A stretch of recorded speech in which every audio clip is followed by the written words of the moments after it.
Do you see this extraordinary lack of tension between Western and Islamic values, which our two gentlemen seem to be? Well, I mean, I think there's a tremendous amount of tension between human values, progressive values, and Islamic values. And I think it's important to put that in the context. Wherever Islam and political Islam have been in power, it has meant nothing but misery, oppression, and repression for the people living in the country. So do you really think, Mariam, you're saying something very striking. Are you saying that it is inherently against freedom? Let me be clear. I think all religion is inherently against freedom, against women, is misogynic, is homophobic, and so on. The problem with Islam is that it is a religion in power. If we look at an issue which touches me rather narrowly, because I happen to be gay, so Iqbal Sakrani, who is a very prominent Muslim, denounced, again basing himself solidly on Quranic texts, which are very similar to those in the Bible, he denounced the prominence of Islam. He was then threatened with prosecution for transgressing against our sexual discrimination laws, whereupon a very large number of leading Muslims, of whom you may actually have been one, I don't know whether you were, wrote to the Times saying, isn't it scandalous, doesn't freedom of speech allow him the right to express himself? In other words, to be very hostile to gays. Presumably you'd go along with that. He should have such a right. I think in this country we have the right, of course, to if we happen to believe that homosexuality is sinful, is sinful, then of course you have that right. This is the freedom we enjoy in this country. Where I think there's a problem is that Sir Iqbal, I do not believe he was inciting hatred against homosexuals. There I would draw a line. I think it would be wrong to incite hatred of homosexuals just because they are homosexuals. I think, and that is a prosecutable offence, I would have thought, in this country. And you presumably, Taji, would feel exactly the same, that if homosexuality is a sin according to the Quran for a serious Muslim leader, cleric, not in a sense to denounce it, would be a betrayal of Islam. Muslims don't generally go around and state our opinion on every issue under the sun, because yes, for some people that may be hurtful, offensive, etc. And the aim of interacting with other people is not to cause offence. Is actually, there are issues we can debate, and we're more than ready for. But can we then just go back? Now, I actually intervened in that debate, and I said, because I'm a tremendous believer in freedom of speech, that of course Sakrani has got the right to say that I'm a pervert.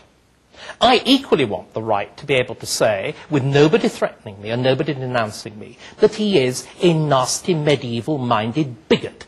And the reason that he is because of his literal interpretation of the Quran. Now, do I have the right to say that without being denounced as Islamophobic, without being denounced as showing lack of respect? Do I have that right? No. David, you have the right to be as offensive as you please. But if you are inciting hatred against the community, that's different. That's where I draw the line. Is it inciting? I'm not saying that somebody should throw stones at Sakrani, but I'm saying that I want the right to be able to argue with them toughly. Do I have that right, Taji? Your point, I think you've just made a very important point, which is that we all may find certain things offensive. For the purpose, a wider, bigger objective of us getting along, we should have the ability to debate with one another, to discuss with one another in a way that facilitates our lives and getting along. So those issues which are offensive, I would argue, my principle would be we should stay away from them. And I think if we hold on to that principle, Muslims have certain sensibilities, so do many other people. As long as we hold on to that, we don't insult for the sake of insulting, I don't see what the problem is. I don't understand what the sake of insulting is. The Danish cartoons. No. As an example, when the Danish cartoons were republished, I think it was a Wednesday, by Le Soir in France, I think Der Spiegel, a whole host. Now, the furore had broken out for a while, and those series of European papers, on that day, they said, you know what, simply because we have the right to, and we're able to, we will publish.